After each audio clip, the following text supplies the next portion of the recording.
Hello, everyone, and welcome live to 3Y TV, tonight's broadcast of the Stay Tuned Sports Podcast Truck Series here in the National Sim Racing Association. I am Peter Short, and I am on solo duty here tonight at the Daytona International Speedway. Unfortunately, we couldn't fly anyone else down to the beach to enjoy the lovely weather that South Florida has to bring this time of the year. It's hot, it's humid, but hey, there's water nearby. That's better than some people can say.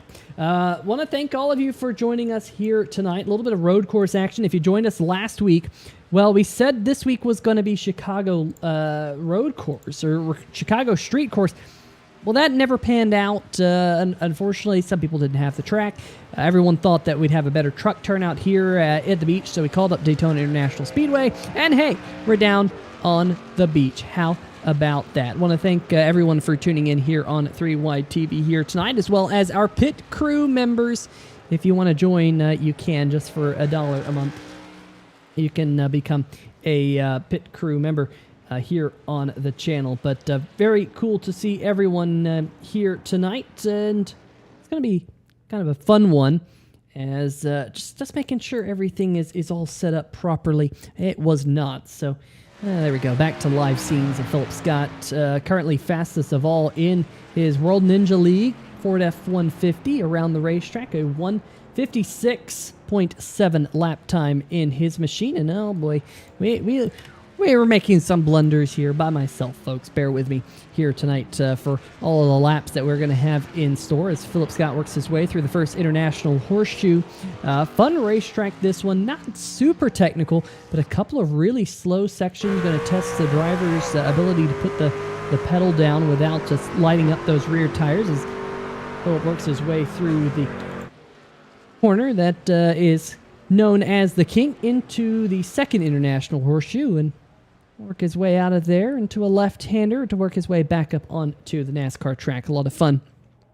Checking out the chat. Looks like a pretty quiet night in the chat so far. If you're joining us here on 3Y TV, why don't you get in the chat and let us know exactly what you have to say as Philip Scott's going to peel off the racetrack here. Bryce Hunter out there, number 49. Great to see him in the Stay Tuned Sports Podcast Truck Series here tonight. Adam Dama in the number 28, all the way from Korea, racing in this one here tonight. He was not able to make it last week, and good news is I think we're at sitting at about 19 trucks, of course, so one of those trucks is Scott Tompkins, our out of race official. Checkered flag coming out here on the practice session. We'll be moving over to qualifying here shortly. There's the BeerStreetJournal.com number 39 of Stan Hausman. If you have not checked out BeerStreetJournal.com, make sure you do so before the end of the night. The one-stop shop to check out all of your craft beer news. As we move over into the qualifying session, you can see a difference in quite a big difference there in the weather, as the track now looks pretty cloudy versus where they were in practice just a moment ago. Number 30, Julian Tesoro working his way out onto the racetrack. Let's see if we could ride on board. Very tricky pit lane here. You see how close that wall is.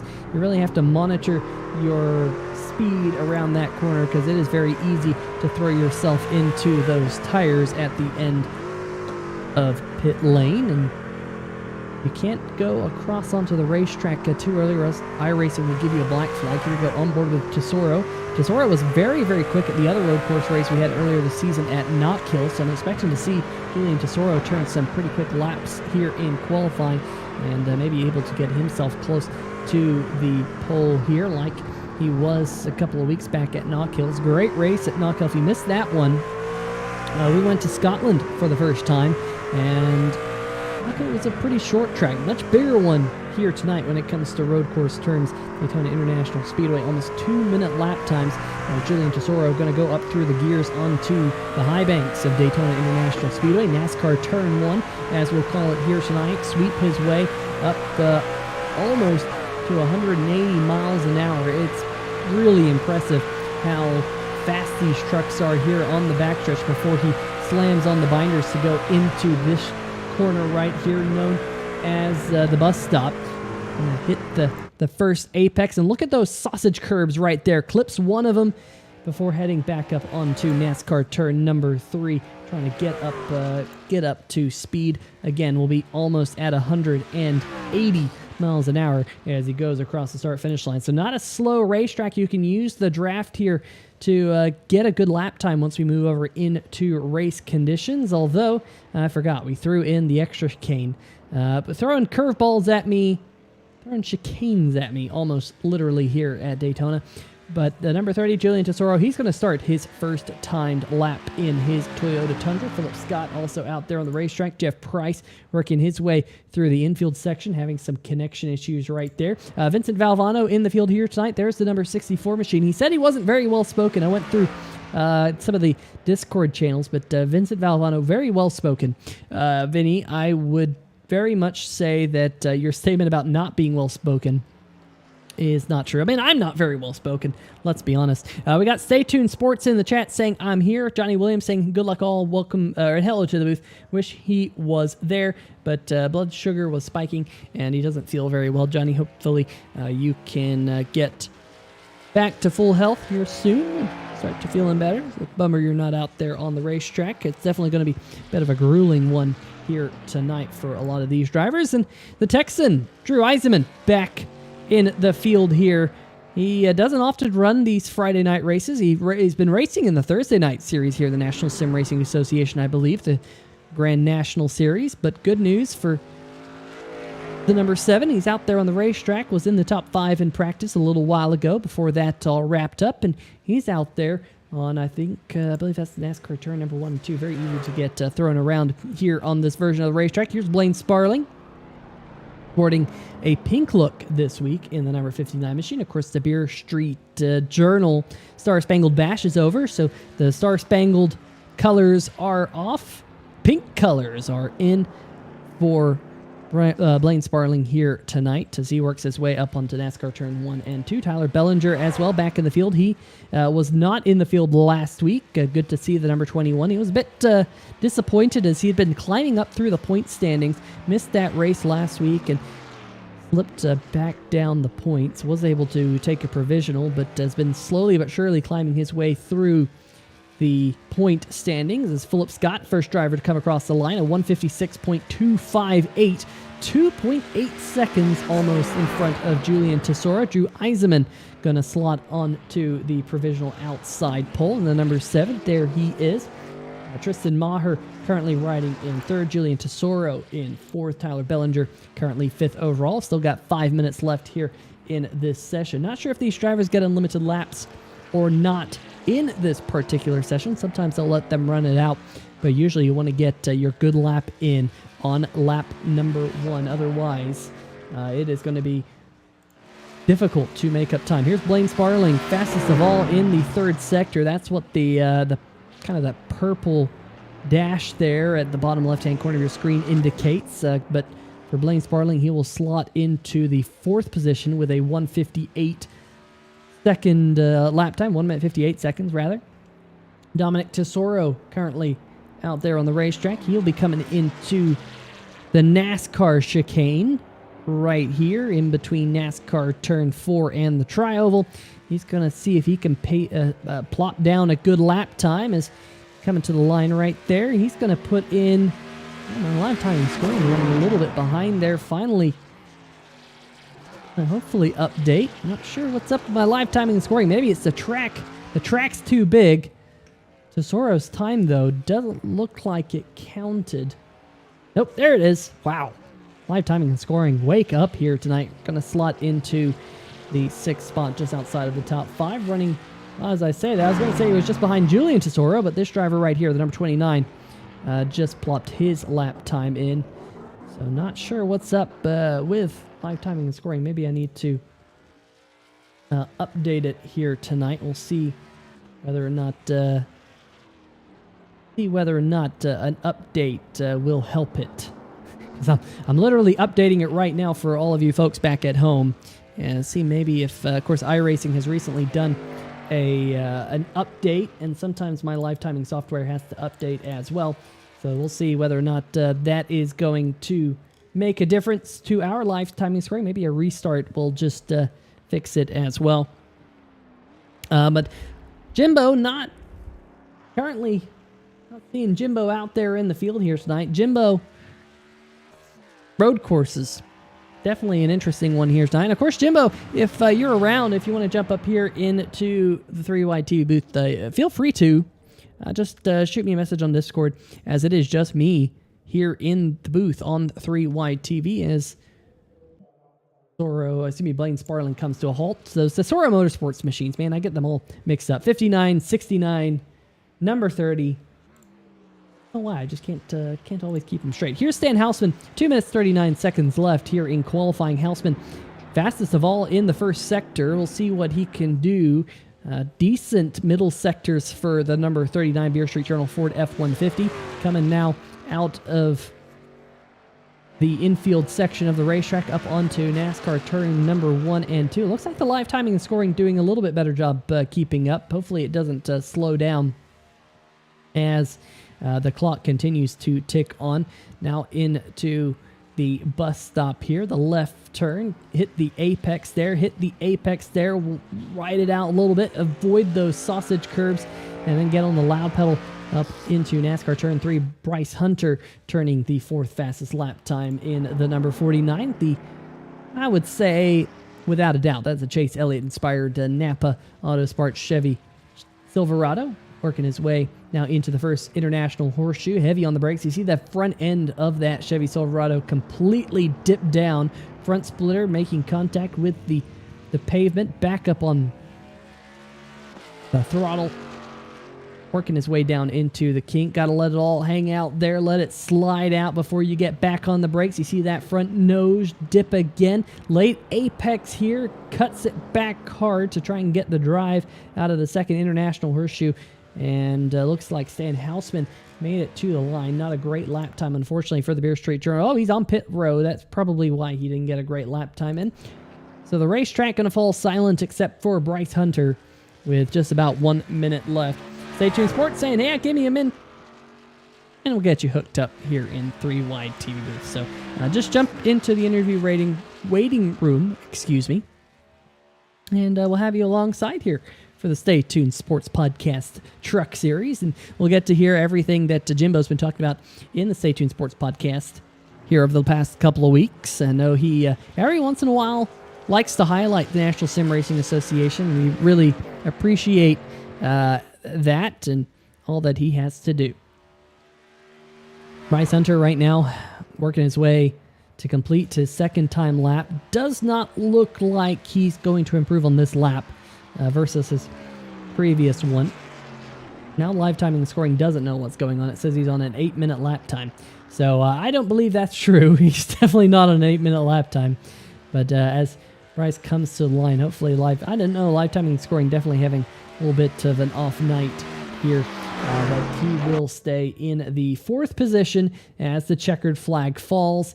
It will be the number 99 of Philip Scott, who will start on the front row. Let's see if we can bring up the night's starting lineup for everyone at home to see. However, for what looks like 37 laps here around the Daytona International Speedway, Philip Scott, Drew Eisenmann, they both got their lap times in early, and they got good lap times in, but Philip Scott, 0.9 of a second above Drew Eisenmann. Great lap time for the number 99. Eisenmann, his first front row start here in the Stay Tuned Sports Podcast Truck Series. Tristan Maher will be rolling off from the inside row number 2. Our winner last time on a road course at Knock Hill. Keep our eyes on him. Bryce Hunter will be rolling off in 4th. Might get to hear from him later if he wrecks out. We heard a couple of people say, hey, if I wreck out, feel free to drag me up into the booth. Blaine Sparling on the inside of row number 3 in the number 59 mobile, one of those Tesoro Motorsports machines. Dominic Tesoro alongside him. Jeff Price in the number 14. Well, if you divide 14 by 2, you get 7, and that's exactly where Jeff Price will roll off tonight. Julian Tesoro alongside him in another one of those Tesoro Motorsports Toyotas. Adam Newton on the inside of row number 5 in the number 29. Tyler Bellinger alongside him, rounding out our top 10 here tonight. Vincent Valvano First driver outside the top 10 will be rolling off 11th, and Adam Dama from Korea will be rolling off on the outside of row number 6. Look a little bit further back in the field, 13th for Stan Hausman in the number 39. Last driver to take time here in qualifying. Tom Lester, 48, will be rolling off in 14th. Mike Floppy Tellier, he told me, folks, that the racetrack and him, they just don't jive. In fact, he has his money on him wrecking here tonight. So we'll see if Tellier is able to make it. But odds are Tellier will not see the checkered flag. If Tellier sees the checkered flag, I think we probably should all go out and buy a lottery ticket or something. Scott Tompkins, out of race official, will not be rolling off 16th. That will elevate Justin White in the number 2 machine up a spot in the qualifying order. David Buell will be starting just behind Justin White. Ricky Allen in the number 35 will round out the 18 trucks that will be starting here tonight. See everyone working their way up through the bus stop there onto the racing surface. It is a really, really good racetrack. There is that NASCAR chicane that they add and that run to the start-finish line. Maybe we could see some side-by-side action. Wouldn't that be fun, seeing some side-by-side racing all the way to the checkered flag? We've seen it a couple times this season. Ty Styles in the chat saying go Tyler Bellinger in the number 21. Bellinger just starting from inside the top 10 here tonight for tonight's 37-lap event here at Daytona International Speedway. The pace car driver right there is coming, pace truck driver rather, will be heading down pit lane with this late lunge, and the race will be in the hands of the number 99 machine of Philip Scott, waiting to see that green flag that the flagman will raise and wave as we're racing here at Daytona right at the end of the Geico restart zone. And now we got that big run down into turn number 1. Here comes Drew Eisenmann around the outside. Great start for the driver from Texas as he will get to the front. Everyone gingerly making it through turn number 1 here at Daytona. Still side by side a little bit further back. Tristan Maher side by side with the number 49 right there of Bryce Hunter. Difficult to go side by side there through the zigzaggies right there. I don't know if they call those the S's or not, but he's able to get himself up into third, move Tristan Maher back into fourth as we get pretty much single file into the kink for the first time here tonight and into the second international horseshoe. Everyone late on the brakes. Look at Julian Tesoro, the number 39 with a lunge to the inside right there. Oh, contact with the number 59 machine. They keep things going straight, but right now everything getting sorted out here at the front of the field. Pretty much now single file after a little bit of contact. Drew Eisenmann able to scoot away. We are going to be talking about tires here tonight. Tires can be very important here at this racetrack. It's very easy to lose the tires, and when you do, it makes those slower corners extremely, extremely difficult. As you get a look of everyone heading down into the bus stop for the first time here tonight. Absolutely love this racetrack. Drew Eisenmann a little bit sideways through the bus stop, lighten up those rear tires. Jeff Price taking a lot of the curb, and Adam Dama missing the curb there a little bit further back. But everyone's so far able to keep things clean and green. There is a couple of drivers further back. Justin White laying back in the number 2 machine. Ricky Allen in the number 35 also does not appear to have started this event. Eisenmann out front, working his way to complete lap number 1. He will be your race leader for the first lap here.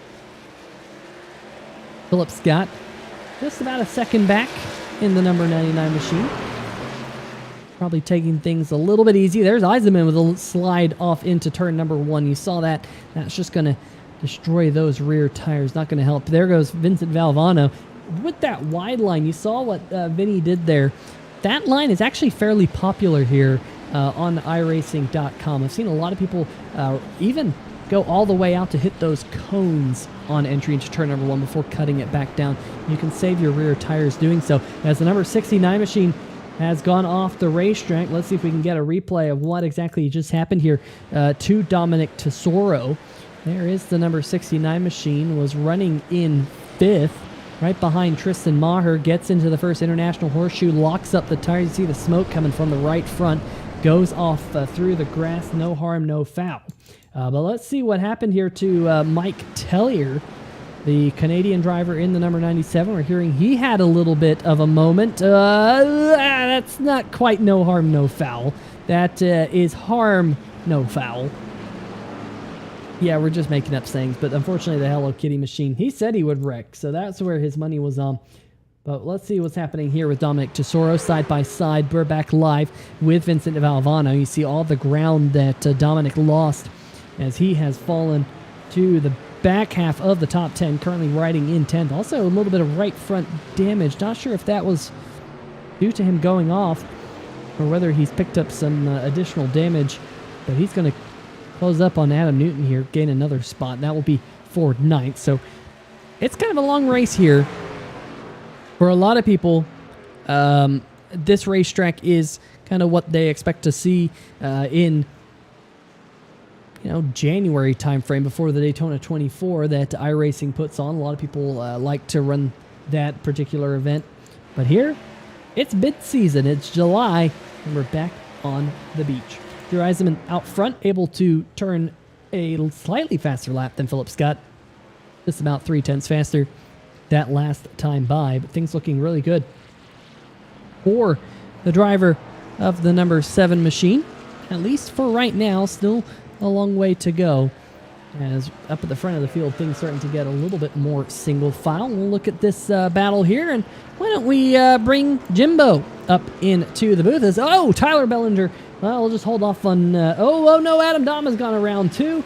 The number 28 machine back there has gone for a little bit of a loop-de-loo, and let's see if Adam can get that F-150 refired. There he goes, finally getting the ignition back underneath that truck. Still waiting for a couple of these trucks to pass on by. That will slide Dama back to 17th. But let's see what happened to Tyler Bellinger as well, and then we'll welcome Jimbo into the broadcast here. 21 right here. Keep your eyes on him. I know we got some Bellinger fans in the chat here on 3 Wide TV here tonight, going through the first International Horseshoe. Lights up the rear tires. That tells me, since we had 2 drivers do that in 1 lap, rear tires already starting to fall off here on these trucks. These drivers going to have to keep an eye out on that. But I'm joined in the booth by none other than Jimbo, not out there on the racetrack here in the Stay Tuned Sports Podcast number 18 this week, Jimbo. But up here in the booth, we have the snacks up here. So it's a place to be, Jimbo. Yeah, I mean, I got my peanuts up here from the baseball game that I went to.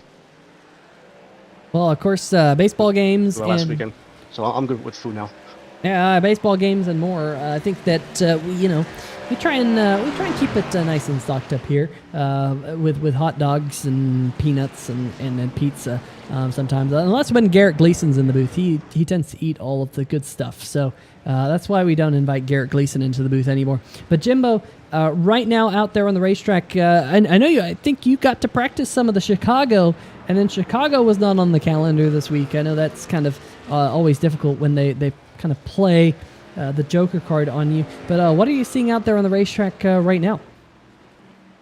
A lot of guys handle it a lot better than I would have. Watching some of these guys kind of spin out there, I probably would have pulled out by now, because I just don't want to ruin somebody's race. I'm not a road course guy just yet. Chicago street course, it took me honestly about a half hour to get through about 3 or 4 of the turns. It was tough, but it was interesting, and not even stepping foot on Daytona, the road course here, I could only imagine how bad I would have been. So that's how I figured, just pack it in for tonight and enjoy the show. Definitely got some good road course guys out there like Philip Scott. I know Drew Eisenmann is very good out there on road courses. A couple other ones too.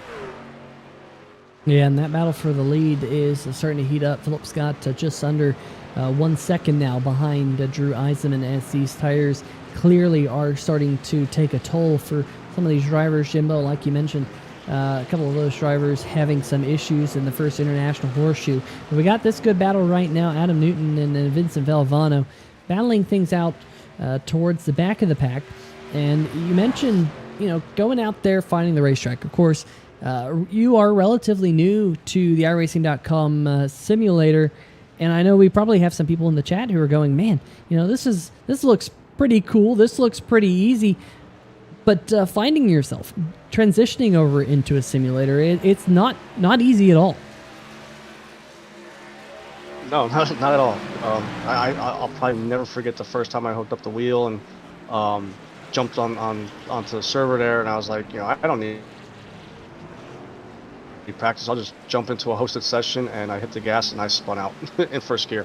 I actually got disqualified for not being, I guess, good enough yet. But I mean, I've been racing since February. I could tell and feel that I'm getting there. I'm not quite where I want to be, but this is definitely like as close as to real life as could be. Definitely, even the tracks that gave me the hardest times, it was still fun. It's definitely a fun time, but you just gotta be patient, and that's what I'm learning. Is you just gotta be patient with yourself. Yeah, finding patience is important, and patience is what it takes, especially on some of the more difficult tracks that we go to here in the National Sim Racing Association, like what we have here tonight at Daytona, and presumably what would have been if we had made it to the Windy City Grand Prix of Chicago Street Course. And of course, the big news in NASCAR, Jimbo, is that they're actually going to be going to Chicago and to the street course in the Cup Series here soon, as we got a replay here with the number 97 of Mike Floppy Tellier. He said he would crash. We're getting word that he's had a little bit of a moment. Let's see exactly what this moment entails. Coming into this slow left-hander, locks up, and has to really go to plan B. I don't know if that's plan B, plan C, plan D, but either way, Tellier was able to... That's something I would do. Well, he got it pointed in the right direction, and he did lose a spot there to Adam Dama. Mike currently riding a little bit further back in the pack, but right now up the front of the field, Jimbo, looks like Philip Scott is starting to close in just a little bit down underneath 0.8 of a second. As I'm getting another word that we have another problem out there on the racetrack, this time with Justin White here. Jimbo, let's see what happened here to the number 2 machine. He's riding a little bit further back in the pack, but let's see. This is an interesting part of the racetrack right here. This is this turn number... No, this is the NASCAR Chicane, and he just locked it up there and came to a complete stop. Wow. Like I said, I didn't practice this this track on iRacing itself, but I do remember like when I first started getting into like NASCAR on PlayStation. I think it was last game or maybe the game before that, and I remember this. I did have a hard time, going full speed right where he was going, and then oh crap, there's the turns, and locking up, and every time I would just blow through it.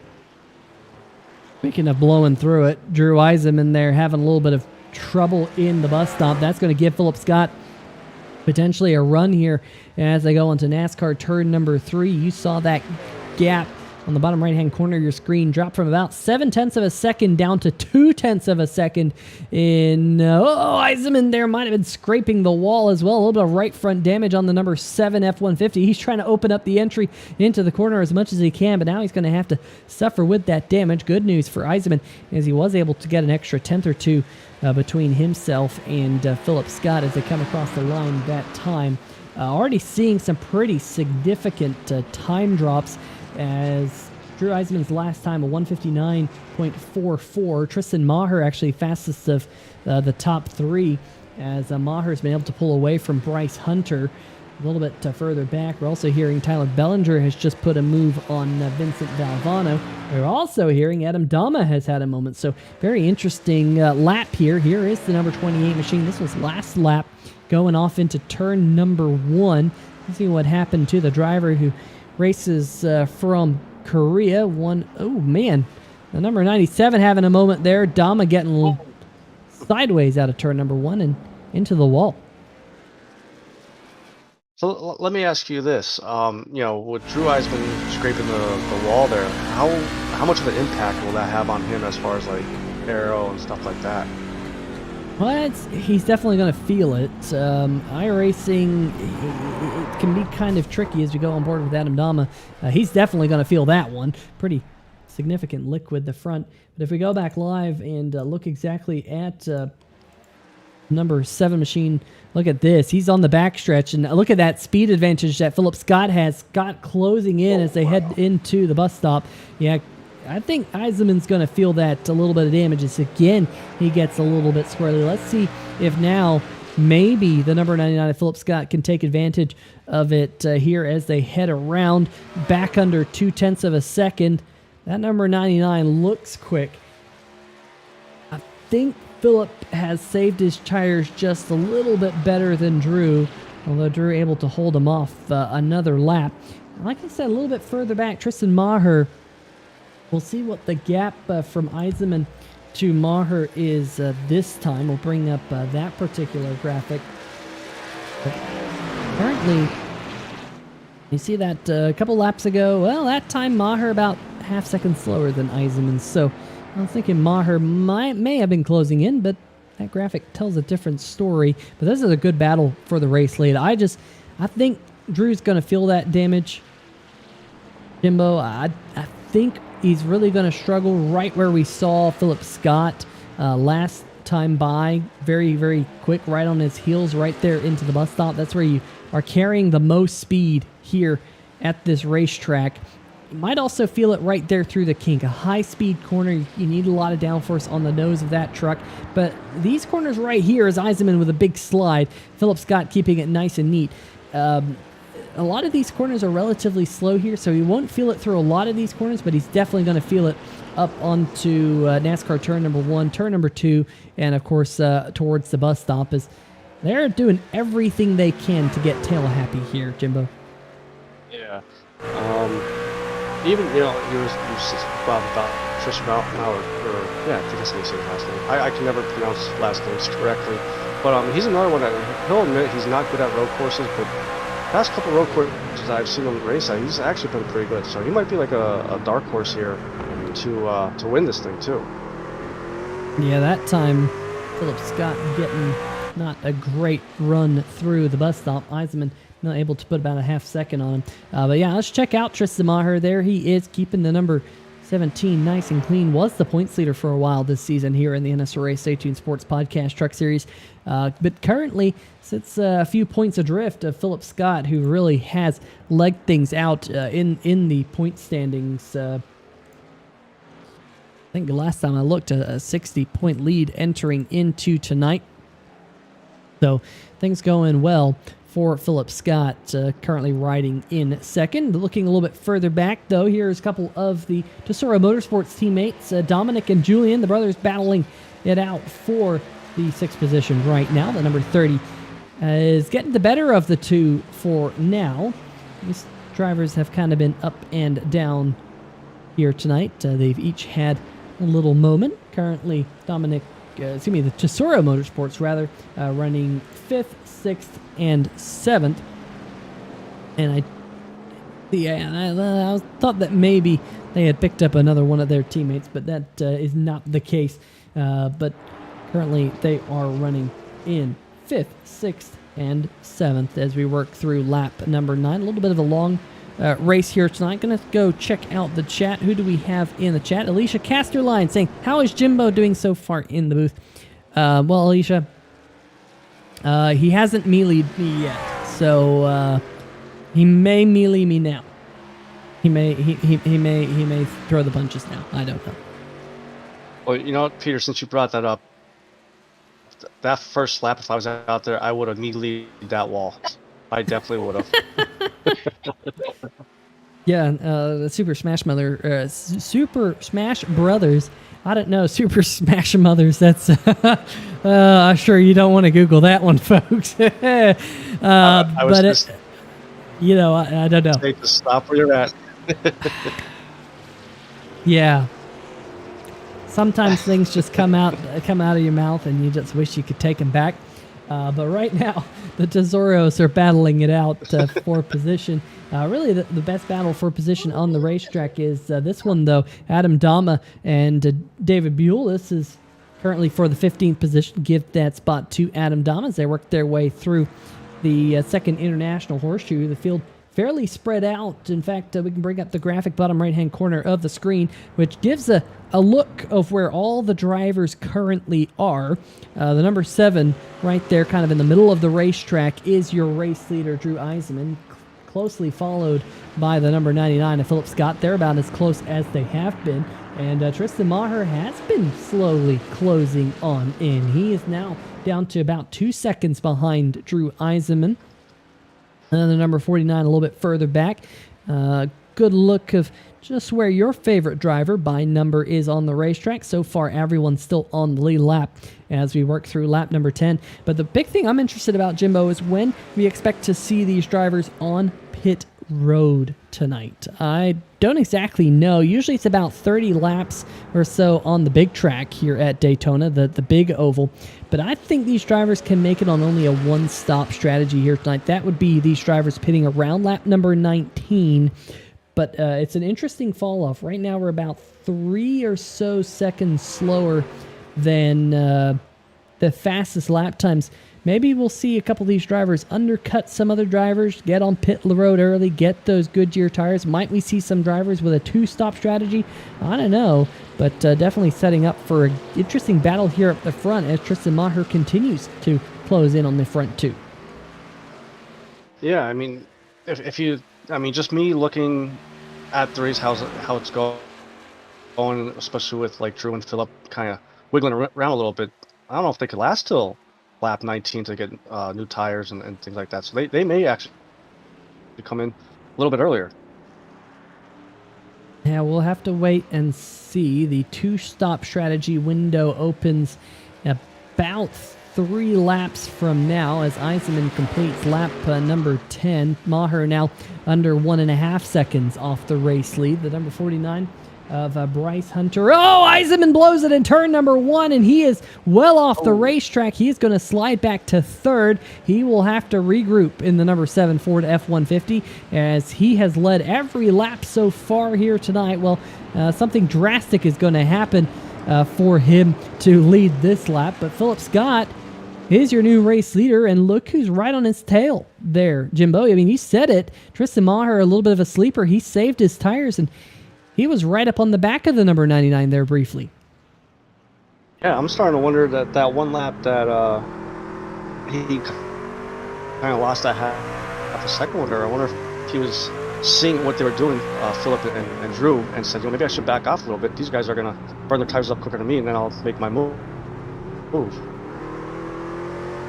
Yeah, Tristan Maher, smart race car driver. He gets up on the banking and gets a little bit sideways, going to lose a little bit of time because of that. Alicia in the chat saying she wants the figure 8 race back. NSRA did a figure 8 race that was absolutely chaos. I absolutely loved it. I loved broadcasting. I did it by myself. I could not keep up with all the carnage that was happening all over the racetrack. If you want to see the figure 8 race come back, I'm going to set it up as a poll here on 3 Wide TV. And it's a simple one. Do you want figure 8 this season? I mean, we can always add it. In fact, next week I think is an off week, and I'll be taking my opportunity to have a little bit of a break myself here from broadcasting next Friday night. But, at the end of the season, Jimbo, we've already had some sparks fly. Last week after the short track action, there were some heated drivers after that race. Just throw them out in the figure 8 race. Yeah, I mean, I remember watching that figure 8 race. Like you said, I mean, yeah, what was it, like halfway through, maybe a quarter way through, you just finally gave up trying to keep track of what place everybody was. Some of the crashes were awesome. I mean, just like out of like type of iRacing typical netcode type wrecks. But yeah, as far as last week, yeah, there was a lot of I don't want to say bad blood, but a lot of things were said and it happened during the race. It would definitely be a good race to have to say, you know what, here's my payback, where if you ever heard of wrestling, here's my receipt, and we'll squash it. Yeah, it got pretty feisty after last week's race.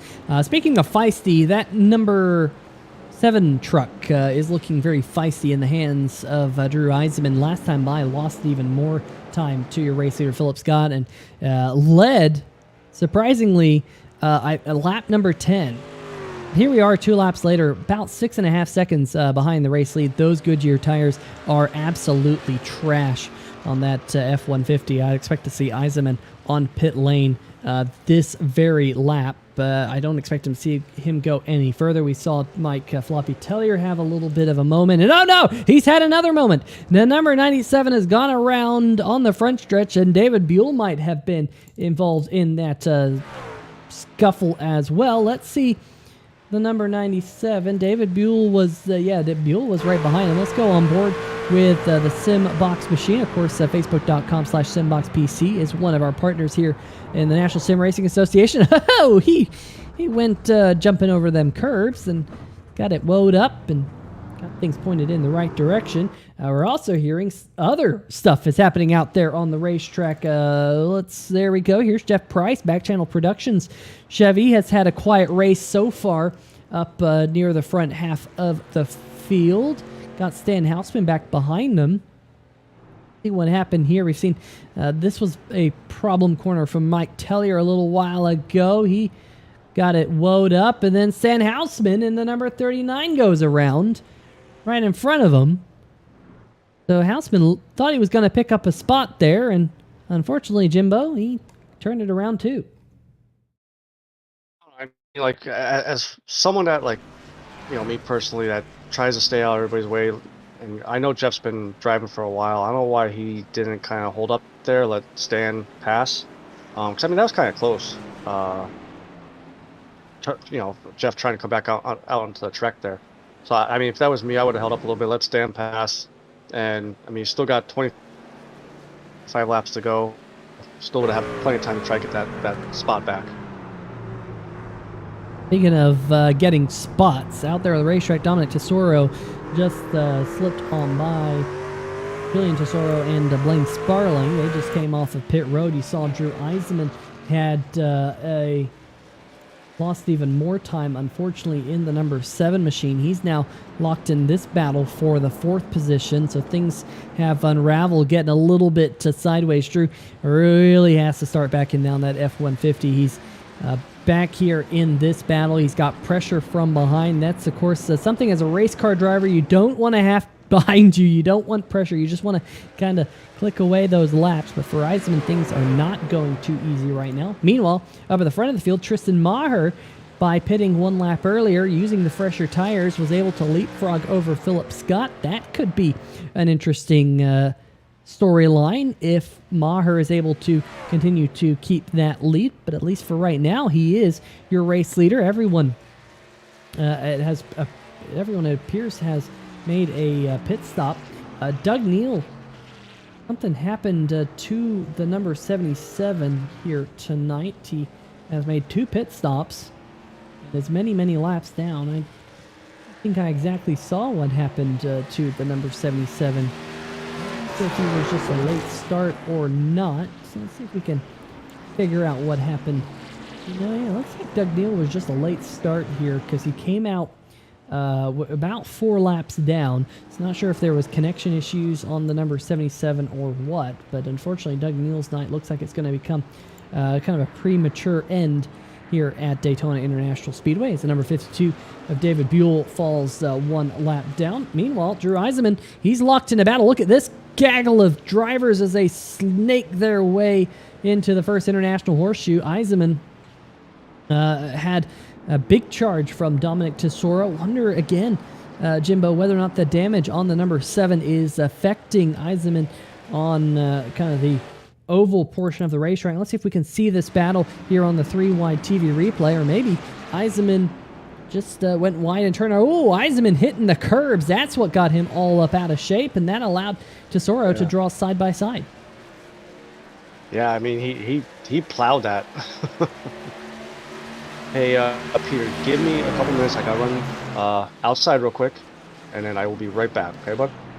Absolutely, that works perfectly fine as the Spam Bops must have been listening to me earlier, as they have joined, unfortunately, here in the 3Wide TV chat. We'll toss them out, get rid of them.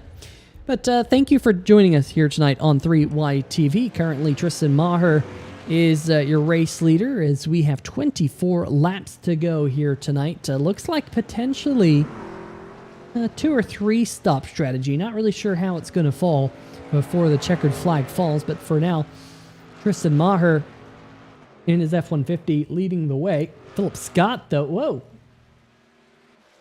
whoa, I must not be live. I'm not live. Holy smokes. Because I was looking over for a brief moment and realized I wasn't live. That's what happens when you're doing all this commentary by yourself. So let's see what happened right here. Something happened to Maher, and he must have got a slowdown penalty or something. Let's see what happened here to the number 17 of Tristan Maher. Oh, he got sideways, and oh yeah, he missed the chicane, and that's going to be what we call a slowdown penalty. He cut the course there, and he has to slow up until iRacing gives him the all clear, and just like that, Philip Scott able to get himself back up to the lead. But now we're hearing Mike Floppy Tellier has had an issue, as the Hello Kitty number 97 is definitely going through the wars here tonight. That Toyota Tundra looking a little bit worse for wear. Let's see what happened here. Just gets sideways. Good news, he keeps it off the wall, gets it turned around and refired and pointed in the right direction. So the pink machine right there having a little bit of a moment. Now the number 48 of Tom Lester having an issue. The Chevrolet, the Gray Ghost, as we call that number 48 Chevy Silverado. This is on a 3Wide TV replay. Let's see what happened to him. See if it's very similar to what happened to Tellier. Oh, he just got in there way too hot. Had to bring it to a halt, turn it back around, and point in the right direction. So back live now. There's the battle for the race lead. Philip Scott, after that slowdown penalty to Tristan Maher, out front, but only by about a half second. They have a significant gap back to the third place truck of Bryce Hunter. There's the number 49, who's worked his way onto the podium for the first time here tonight in the Napa Know-How machine. Drew Eisenmann, they're running in fourth, has been able to scoot away from Dominic Tesoro, who's now got about a second or so on that man right there, Julian Tesoro. He's about a second and a half up the road from Blaine Sparling, and then it's a pretty big gap to the drivers behind Jeff Price, then Adam Newton and Vincent Valvano rounding out our top 10. You can see from the track graphic that really the best battle for position right now is up at the front of the field between these two drivers, as the number 97 again is slow on the racetrack. There is Tellier. Same corner, right there, turn number 1. Eisenmann able to scoot on by. Dominic Tesoro will as well. Tellier trying to stay out of the way of these trucks. Julian Tesoro saying, I'm catching him at a bad spot. And here comes Blaine Sparling. So Tellier's night not going all too well. But meanwhile, up at the front of the field, battle for the race lead again. Maher, 1 lap older tires than Philip Scott. But if he gets back up to the front, it's easier to lead from the front than to lead from second, because leading from second is just non-existent. So anyway, right now, Philip Scott up there in the chat. Up in the lead. I was just looking over at the chat, and Ty Styles says, well, I guess word's getting around. Boy. Alicia Castrank, too bad. We were talking about something different. Anyway, Alicia, that's going to be the melee from now on. As I just need to shut up. But hey, look at Tristan Maher. Great job for the number 17 to close on in back there in the Eclipse Photography F-150. Working his way up onto the NASCAR track right here. Let's see if we can crank things up here on 3Wide TV and right on board with the number 17 as he battles for the race lead.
right, that's a lap around Daytona International Speedway on the 3-wide TV.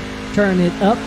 Tristan Maher still riding in second position. We rode on board with him and Philip Scott out there on the racetrack as someone locks it up. I think that is Tyler Bellinger in the number 21 machine about to fall one lap down in the Ford F-150, the Quality Care Ford F-150. Going to stay out of the way here for the leaders. Lock it up, go off into the grass to stay out of the way. Very gentlemanly thing to do there by Bellinger. Comes back on the racetrack, currently riding in 14th. Next driver to go one lap down is right there. That'd be Adam Dama. We did see while we kind of were doing that 3-wide TV turn it up that Sandhausman had a little bit of a moment here, presumably in the second international horseshoe. Let's see what happened to the number 39. Just locked up the brakes, left it a little bit late, and oh! Youch! Into the tires. AirStreetJournal.com machine gets things pointed in the right direction, but I don't think that truck will be quite the same for the rest of the night. Battle for the race lead, still the best battle on the racetrack. Looking at the intervals between these drivers, half second between these two. Next closest battle is between Dominic and Julian Tesoro. They're about 2 seconds apart. Further back in the pack, Mike Floppy Teller, David Buell about 5 seconds apart. Blaine Sparling is about 2 seconds behind Julian Tesoro. That's in that battle for 6th position. But right now, really just focusing on the battle for the race lead as we continue to click away these laps. Just about to the cross flags mark here tonight. It was 37 scheduled laps. We will see the cross flags with 18 laps to go. 2 laps from now. As up at the front of the field, something's happened. Something's happened to Philip Scott. We look away for just a brief moment, and we have a new race leader, the number 17, Tristan Maher. What happened here to the number 99 machine of Philip Scott? Just looks like maybe a bad exit from the bus stop for the number 99 machine. Maher just looked to the inside here as they went through NASCAR turn number 3 and 4 in the Eclipse Photography F-150. Works his way around the number 99 and back up to the front of the field. He pitted on lap number 11, so once he gets to lap number 22, which is not a whole lot of laps from now, 4 laps, he will be presumably back on pit road as things going bad to worse for the number 39 of Stan Hausman. He's looped it around again. Looks like coming out of the infield onto NASCAR turn number 1. Very easy to do there. Even when you have traction control, some of those GT3 cars, very easy to spin there because it's really bumpy. It doesn't look very bumpy, but let me tell you folks, very bumpy down there. And sometimes those bumps will come out and grab you, spin you right around, so you have to really pedal it up onto NASCAR turn number 1 from the infield. Of course, they don't run there, but maybe twice a year for the Daytona 24 being one of those. They do a classic Daytona 24. That is the other time. And I think they still run the AMA Superbikes at Daytona as well. Maybe that's maybe the third, 3 maybe races at Daytona International Speedway road course all season long or all year long in real life. So some of the transitions in the infield are just a little bit bumpy. They don't get kept up like the super speedway that we all come to know as Daytona International Speedway. But right now, Tristan Maher up at the front of the field, and Jimbo, I think you're back, and you've missed these two kind of trade positions a couple times. Yeah, I'll tell you, I had to run outside real quick, and I wonder if it's as hot down Daytona as it is up here. Holy Jesus, it's a bit warm out. Yeah, I think where I am right now, it has just turned 8:30 here, just after 8:30. In fact, look at the clock. It's now 8:53. Currently, we're sitting at a very toasty 84 with a lot of humidity in the air. And I'll tell you what, if it wasn't for some rain that we had in the area earlier, it would be quite a bit hotter. Tomorrow projected for 100 where I am, with a real feel of about 105, 106. So it's been absolutely brutal here. Luckily, we have air conditioning here in the USA. A couple of drivers maybe on pit road. Jeff Price on pit road. Drew Eisenmann in the number 7 has also come down onto pit road. So he's putting this thing into what looks to be maybe a 3-stop strategy as he makes his second pit stop as we reached across flags tonight.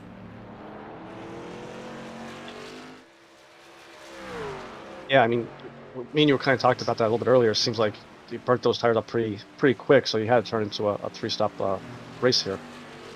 Wonder if it's going to work out, though. Talk about Tristan Maurer there, though. I mean, not to pat myself on the back, I called it. You know, I wonder if Phillips' tires are kind of burnt up now. And when he went into the turn there, it seemed like he drifted up. Like, I wonder if those tires are shot now.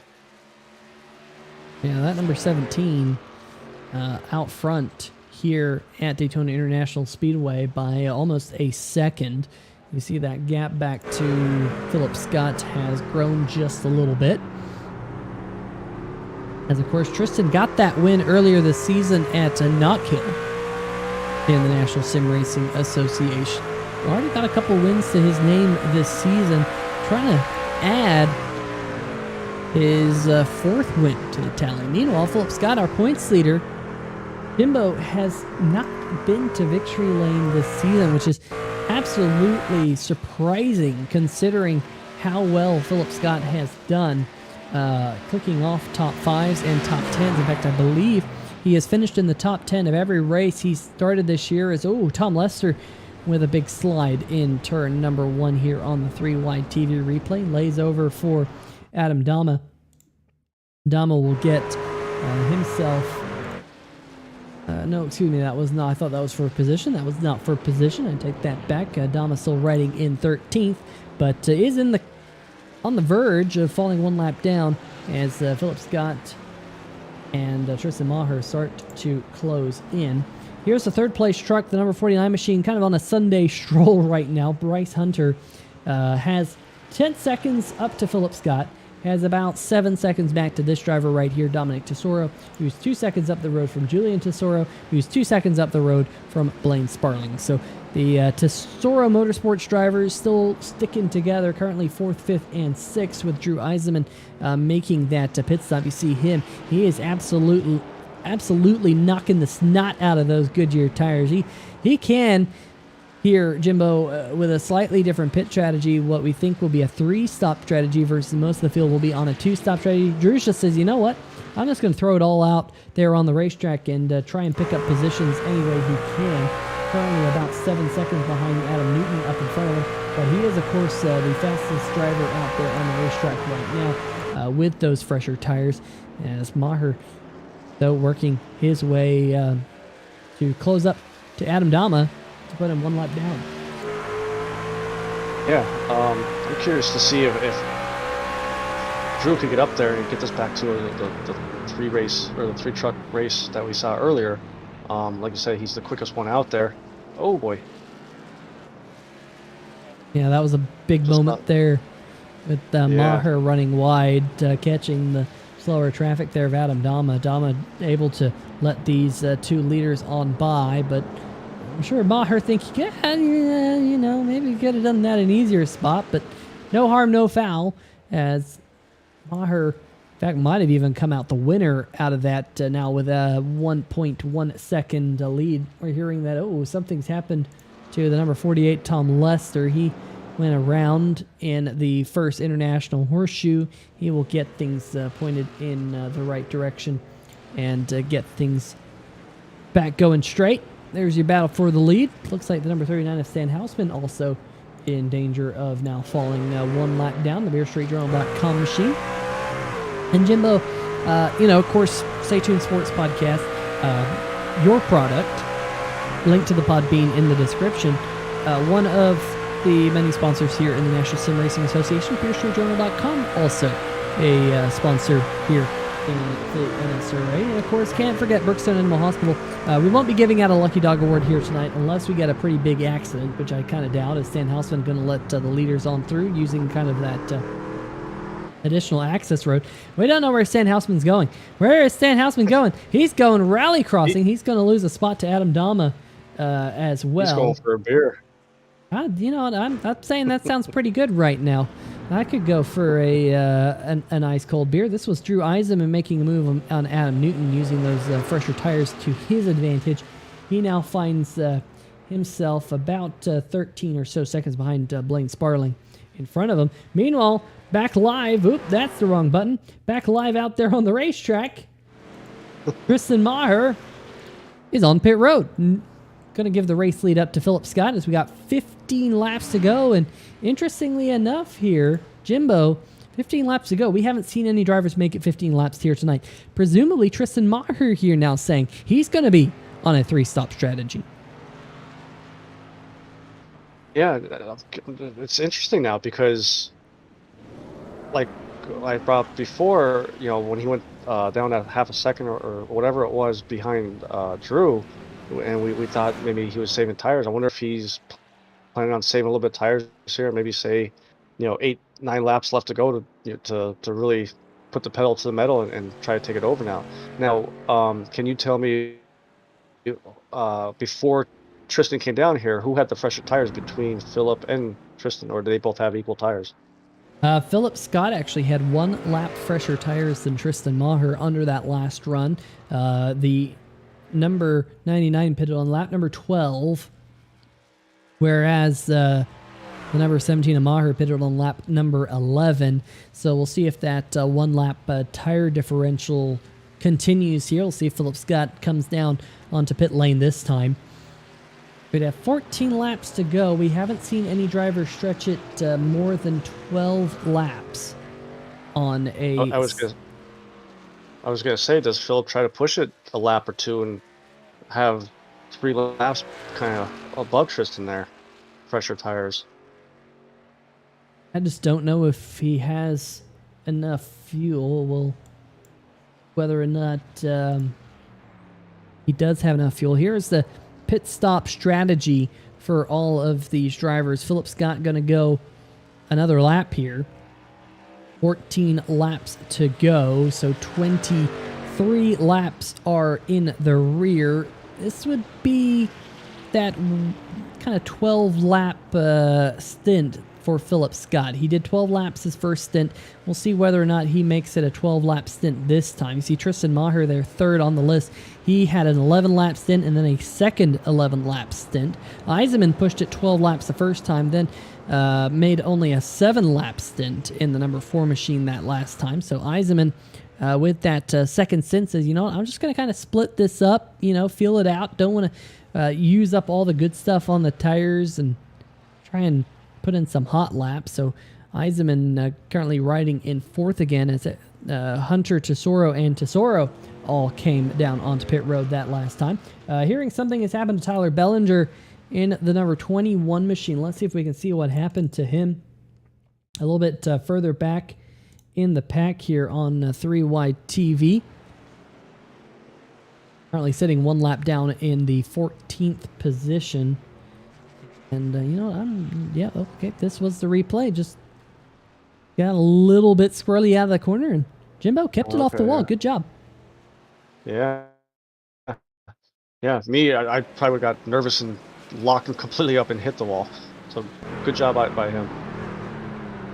Yeah, sometimes locking him down is a good idea. Sometimes if you can kind of let it roll a little bit, sometimes that can really help get your car steered in the right direction. This was a pass for position just a moment ago as the number 49, Bryce Hunter, on fresh tires, working his way on up through the field back into the top 5. There is Philip Scott still out there pushing. We'll see whether he comes down onto pit lane this time and does not.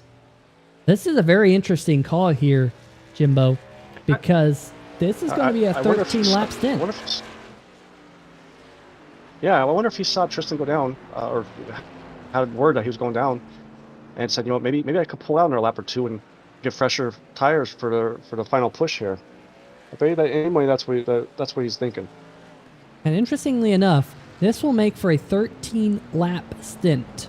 If you do the math, there's 13 laps to go, and it will only be 12 laps, really, when he comes down pit road, because presumably he'll come down onto pit lane this very lap.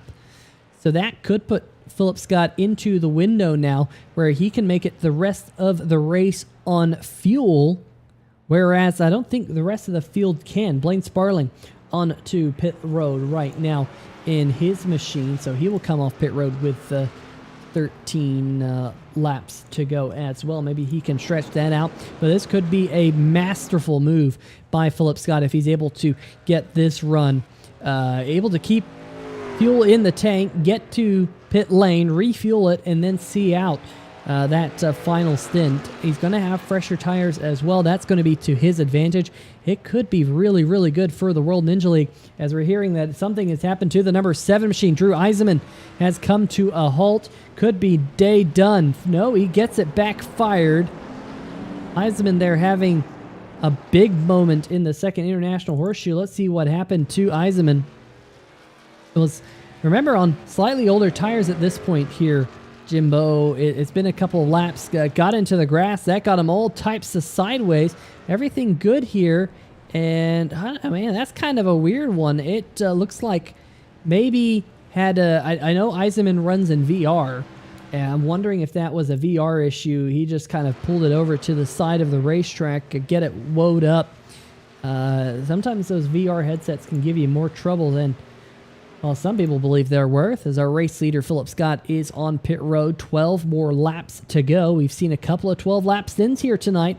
Presumably, this will get the number 99 into the window where he can make it the rest of the race on fuel, which would be very, very impressive, as I don't know if anyone else will be able to make that work. Tristan Maher, though, there goes the number 17 as we bring out the 3-wide TV drone cam here through the tri-oval. He makes it off into turn number 1. He will resume the race lead. But very, very interesting here, Jimbo, to see different strategies play out here at Daytona.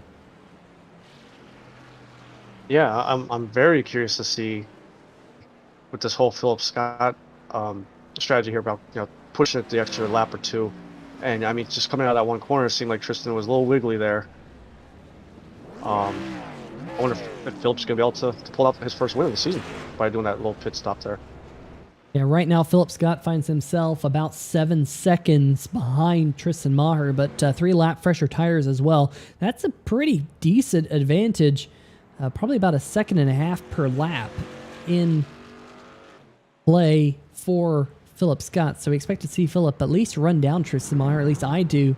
But the big question is going to be, can he save enough fuel to reach the checkered flag? Can Tristan Maher save enough fuel? That's another question. He pitted 3 laps before Philip Scott. I just don't see it happening for Tristan. I don't think he can save that much fuel. We haven't seen anyone make that type of a run here tonight, but I don't know. Only time will tell. We've seen the NSRA Stay Tuned Sports Podcast Truck Series keep us on our toes before, and it will keep us on our toes, I'm sure, even more this season, as right now Julian Tesoro battling with Drew Eisenmann. This is a battle for the 4th position between these two. Yeah, wonder, it doesn't look good for Drew. I really thought he would be able to get back up there and, like I said, make it the 3-truck race, but just that earlier scrape at the wall, burning up the tires, just might have did him in for the whole race. Yeah, he's trying to hold on to that spot because right behind him, Julian Tesoro on fresher tires. Julian pitted 3 laps after Eisenmann did, so that 3-lap advantage will be pretty big deal. Eisenmann says, you know what, I'm just going to come down onto pit lane. I wouldn't be all surprised if Eisenmann, he's kind of one-offing this race this season. I wouldn't be all surprised if he may call it a night, especially if he's been having issues with his VR headset. The last thing you want to do, Jimbo, is cause headache for other drivers running for a championship, and you're just out there having fun. And we'll see whether or not Eisenmann comes down onto pit road and works his way back out there onto the racetrack or not. Oh no! Your race leader, Tristan Maher, going for a half spin in the second International Horseshoe, and that's going to allow the number 99 of Philip Scott back to the race lead. And Jimbo, we've been talking about the 99 of Scott having to save fuel to get back to the race lead, or at least close in on the number 17 slowly but surely. But in one fell swoop, the number 99 gained about 7 seconds and is your race leader once again, possibly on track to his first win this season. Yeah, on top of that, with the spin out from Tristan, I wonder how much that warmed up those tires. I mean, maybe if Philip is even questioning, does he have enough gas? Can he get out far enough and just cruise and save gas? And there's the number 17 spinning around. A very good look of this accident. Let's see if we can go back on board, and we're gonna slow this down here on 3Y TV. Watch that tachometer. You see, I think he's trying to save fuel. You see that tachometer drop all the way down. He's trying to save fuel by lowering the revs, and then when he gets here into the corner, watch what happens. He shifts down, lets the clutch out, and that number 17 just starts to go around on him. I think the 17 is trying to save fuel to make it to the end of the race. But now, with that in behind us, I just don't know if Maher, it's worth him saving that much fuel. I think he was going to try, but now he's finding himself about 5 seconds behind Philip Scott, who is clearly in the catbird seat to get his first win of the season and extend his points lead. It was 85 points after last week's race at USA International Speedway, so things really looking good for the World Ninja League driver. Of course, anything can happen though. He could spin, he could crash. That's the beauty of the National Sim Racing Association Stay Tuned Sports Podcast Truck Series, because it's never over till it is over here on 3Y TV.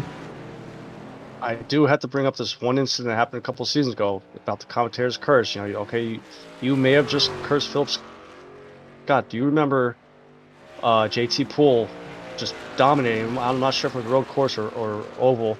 Dominate. In the final lap, his computer did a Windows update and logged out. Yeah, I do remember that. I want to say that was at a 1.5 mile track like Chicagoland or Kansas. Can't remember. But yeah, I mean, it's never over till it's over here. But what is over is our poll, and overwhelmingly, people want the figure eight this season. 78% of the people polled in the chat said that they want to see a figure eight race. 21% said no. I love it just for the hilarity of it. I mean, it's not for points or anything like that. Just let the drivers go out there and get all smashed up with one another and have a good time. Someone comes out as a victor, and you head off to the next race. Speaking of our next race, good segue there, Peter. Our next race is not next week. We have an off week next week, our midsummer break. So we will be back in action at Southern National Motorsports Park. That's going to be an interesting one. It'll be the first time that I've been to Southern National Motorsports Park here in the sim. So I'll have to buy that track, and probably some of the other people will. But it's another short track. And if it's anything like what we had last week, Jimbo, at USA, short tracks tempers flair. Going to put on a show for the fans for sure. Yeah. I'm hoping that it doesn't get as heated as it was last week. I haven't practiced it or raced it yet. Again, I mean, even just into NASCAR, I just started following NASCAR this past year, I'd say, when it would be on TV or whatever. So I don't know how even I would be. I'm going to do my best to try to stay out of everybody's way and let them fight and try to keep a car clean and see what happens with me as far as where I'm going to finish. But should be an interesting race. Yeah, it should be an interesting one. Jeff Price has mentioned that he had a moment with the sausage curbs, mounted his number 14 back channel production Chevrolet, and has called it a night, and is now grabbing the popcorn and drink here on 3Y TV to sit back for tonight's conclusion of this one. 9 laps to go. Riding on board with Drew Eisenmann as he tries to run down the 6th place driver of Bryce Hunter in front of him. Dominic Tesoro is about 26 seconds ahead. Julian Tesoro about 23 seconds ahead of Drew Eisenmann. We expect those drivers to have to come down and make one more pit stop before it all is said and done. Tristan Maher has lost about 11 seconds. Yes, 11, double digits now behind the number 99 of Philip Scott, as his night appears to be going south. I assume Maher is saving fuel, though, and that is why he's losing so much time to the driver in front of him. There he is. Philip Scott made it to lap number 25. Blaine Sparling made it to lap number 24. So we know Sparling's probably good, or maybe good on fuel. Bryce Hunter made it to lap number 25. We think he's good on fuel. Eisenmann pitted on lap number 26. We know he'll be good on fuel. I'm sure he would not have pitted if he wasn't good on fuel.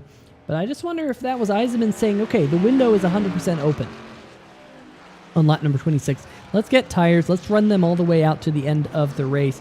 So maybe there's still a small question of some of these other trucks and whether or not they're good on fuel, but they can presumably at least save fuel to make it to the checkered flag, as Eisenmann does start to close in for this battle for position here. We'll keep our eyes glued here for now. You see Hunter's lost 2 positions since the drop of the green flag. Eisenmann has lost 5 as he started on the outside pole. Philip Scott was our pole sitter at the drop of the green flag. Currently, our Simbox PC's biggest mover of the race. Go check out facebook.com/SimboxPCs for custom button boxes. Our custom button box, Simbox biggest mover of the race. Too many words for me to say.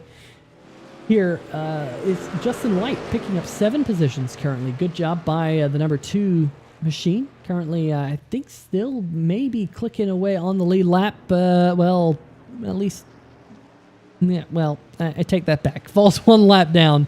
You know, yeah, he's on the lead lap. He was. It was an accurate statement. Wouldn't be an accurate statement anymore, as the number 2 is our biggest mover currently, plus 7 spots, as we're down to just 7 more laps remaining. Let's go check out Eisenmann and Bryce Hunter for this battle for 6th, and just under 0.2 of a second here, Jimbo. Eisenmann trying to size up that truck in front of him. Yeah. Is this possibly going to be the pass? This might be a good race. Trying to think of the word.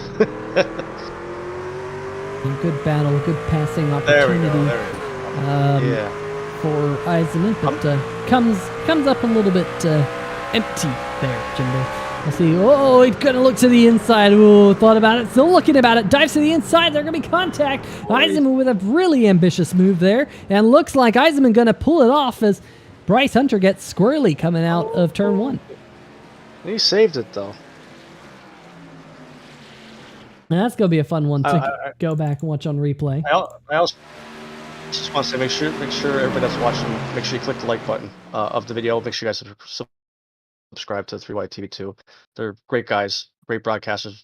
Me personally think they're the best out there.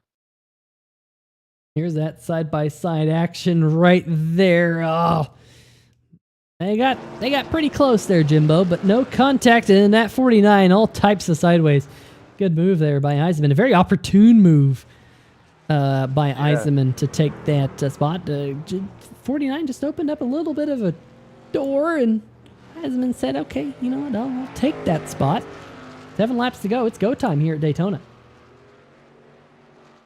Yeah, I mean, Drew's a very good racer. I mean, if you give him the slightest door open, he's going to take it, and he'll take it. He'll take you over and everything, too.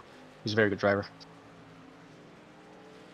The number 48, Tom Lester, still sticking it out, folks, for the number 48 here tonight.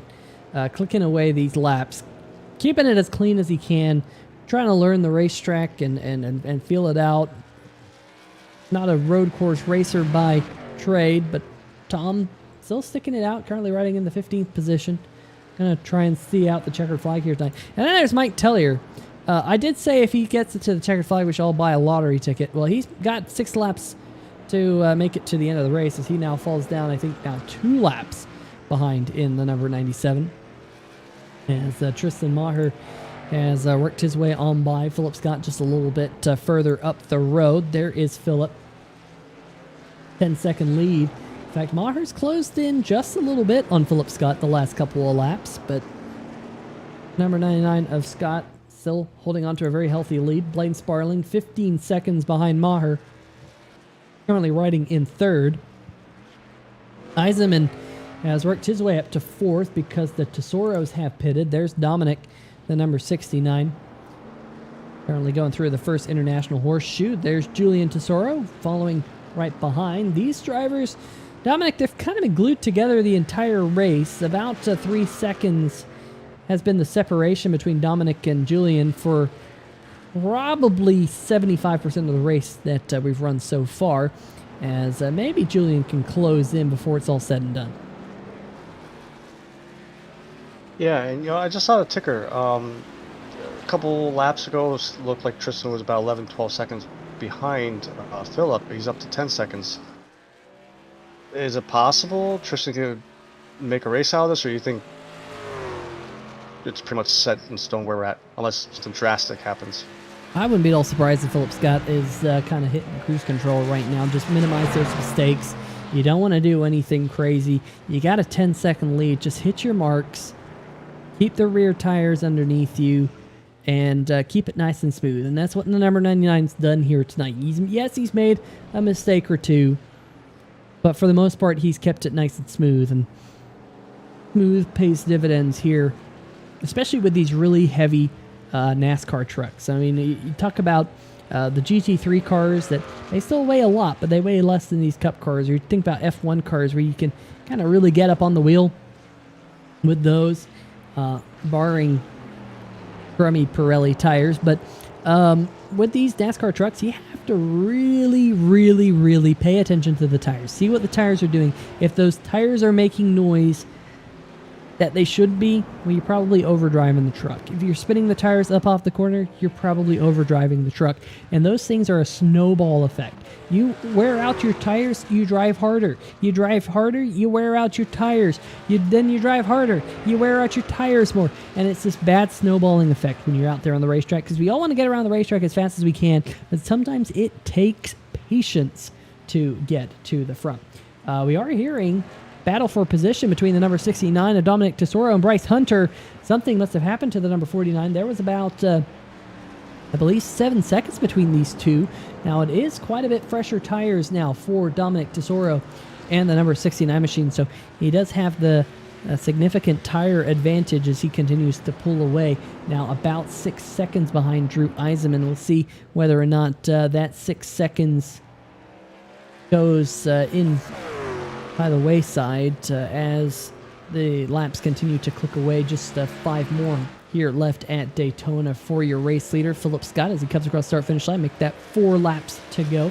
Tristan Maher, we would expect to see Tristan on pit road in a lap or two if we thought that maybe he would make a 3-stop strategy of it, but he will come across the start-finish line. And honestly, if he does have to pit again, Jimbo, I would probably pit right now, because you get kind of 4 good laps, 4 decent laps on your tires. Your first 2 are really good laps. Then your next 2 are semi-decent. With 4 laps to go, you could really use those tires, those fresh tires. I don't even know if that, at this point, whether or not he would come down and take tires.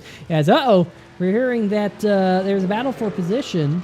Was a battle for position. Get that position to Julian Tesoro between Bryce Hunter and the number 30. What happened here? Number 49 goes into the NASCAR chicane and locks up the rear tires, hits the curb, goes for a spin, get the spot to Julian Tesoro. Things going from bad to worse for the number 49. Yeah, I'll give these guys credit. I mean, it just seemed like he had a lot of speed carried into there. That would be something I would be doing.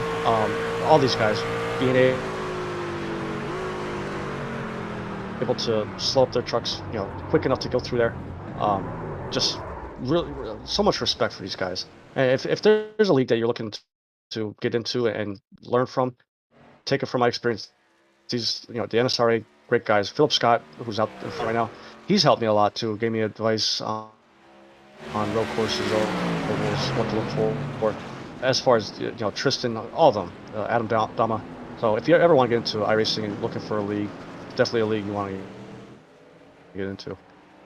Yeah, absolutely great league, and always putting on a show for the fans here on 3 Wide TV. So not just a great league to join, but a great league to watch here on YouTube each and every Friday evening. We got this battle a little bit further back in the pack. Vincent Valvano trying to run down Adam Newton for the 8th position as the lap count winds down. As Tristan Maher is on pit road, 2nd place, coming down, unable to make it to the checkered flag on this tank of fuel. So the Eclipse Photography F-150 will see his iRacing pit crew get back out there. And the big question is, will he lose a position to Blaine Sparling? Yes, he will.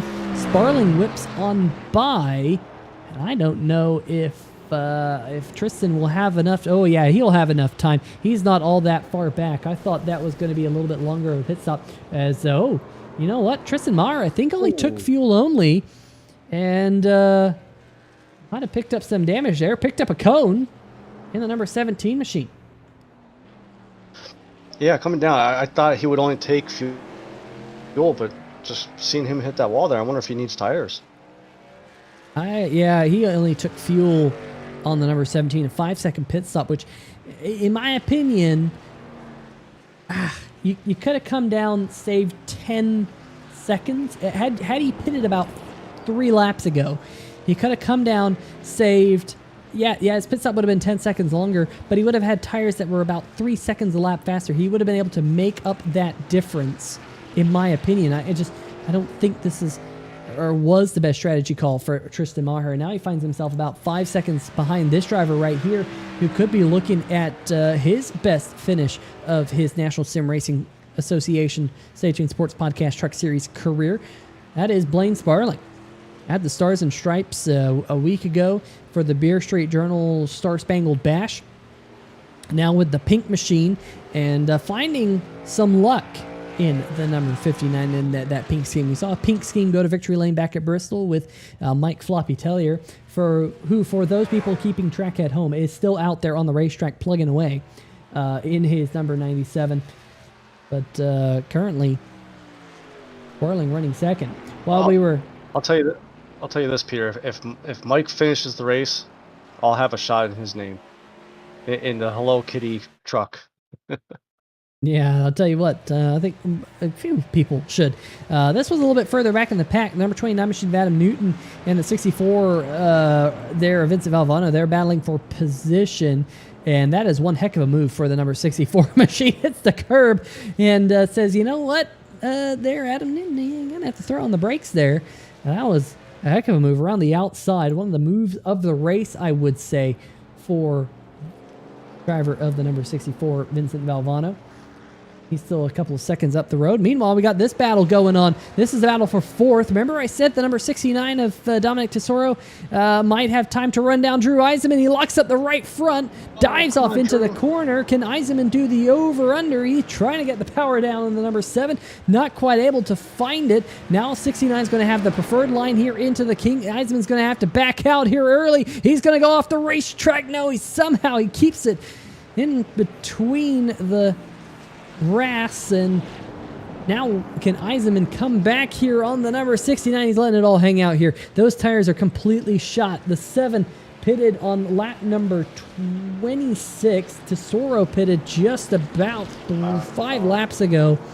Eisenmann drifting it around Daytona International Speedway right now. Yeah, by this point, if I'm Drew, I'm just cruise to the end. You only got 2 laps left. Don't try to bring out caution to gain positions. I like Drew, but maybe it's time to just back off a little bit. Yeah, well, he does have another driver not all too far behind that he might have to worry about as well in Julian Tesoro. Let's see. Eisenmann got a good run through the bus stop. Could he have another look to the inside of the number 69? He has the draft as they head off into what is the NASCAR Chicane. White flag is in the air. We got a brief look at the number 99 of Philip Scott, who is on his victory lap, a 44-second lead. Not 44 seconds. 28-second lead as Eisenmann not able to find that grip there through the NASCAR Chicane. But a 29-second lead for Philip Scott. I was looking at my numbers wrong. He was 44 seconds up the road from Drew Eisenmann. Philip Scott, 2-stop strategy. Looks like it's going to work out for him here tonight. Pitted on lap number 12, pitted again on lap number 25, made it a 13-lap run to the, or excuse me, a 12-lap run to the checkered flag. Very impressive run from this driver here tonight. The World Ninja League, recently renamed World Ninja League, was the National Ninja League. Came the World Ninja League not all too long ago as they have expanded to locations abroad. But for Philip Scott here, coming into the bus stop for the final time, beautiful entry. Clips that second apex, third and fourth apex, no problems for the number 99. Philip Scott just a couple of corners away from going to victory lane for the first time this season. Blaine Sparling looking at a podium. Tristan Maher will be very disappointed with the way his night has gone. Julian Tesoro has made a move on Drew Eisenmann. The number 30 has just got around the number 7 to move Eisenmann back to 6th position with a last lap pass. But for the 99, Philip Scott, big wiggle out of the, that's one happy camper as he wiggle wags it across the start-finish line to take his first win of the season. Blaine Sparling working his way through NASCAR turn number 3 and 4 in the 59 machine. What a great run for this driver. Looking to bounce back after last week at USA International. Working his way through the NASCAR chicane right there. Gonna come up to the start-finish line. Finish in second. Great job to Sparling. Tristan Maher, like I said, will be disappointed. Gonna come home in third. Might have even run out of fuel there coming across the line. Julian Tesoro, look at this. Somehow Julian's got by Dominic on the final lap. So Julian Tesoro, picking up 2 spots on the final lap to finish 4th. Let's go pick up those here on the 3-wide TV replay. Let's see those 2 last lap passes out of Julian Tesoro. This was the first one on Eisenmann. Look at Eisenmann just not able to get the power down at all there. And then, Eisenmann just got sideways, opened the door for Tesoro right there. That was the first pass. This being the second pass. Eisenmann throwing a late move, tried to get past Julian Tesoro, but something must have happened here to Dominic. Dominic just got a terrible run through the bus stop. And made it look easy there. 2 for 1 for the number 30 as he's able to hold on out to the end. What a great run. Philip Scott, Hero Race winner here tonight. Didn't even have enough fuel to do a burnout for the fans. So, let's see. Maybe Philip Scott did a burnout. We want to get his burnout if he did finally win, but didn't have a lot of fuel left in that machine at the end there, Jimbo. What a great race here tonight at Daytona International Speedway. It definitely was.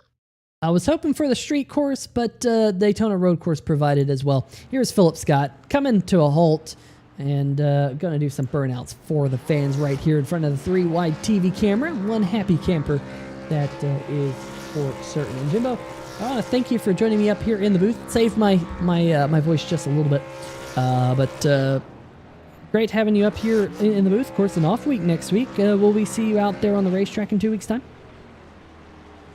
Hopefully. That's the plan. It's good that we're off next week, so I got 2 weeks to practice. The short tracks so far this season, I think there was one I was okay at. The other one I kind of quit early because I was just spinning out, just wasn't feeling comfortable with it. So hopefully I'll be out there.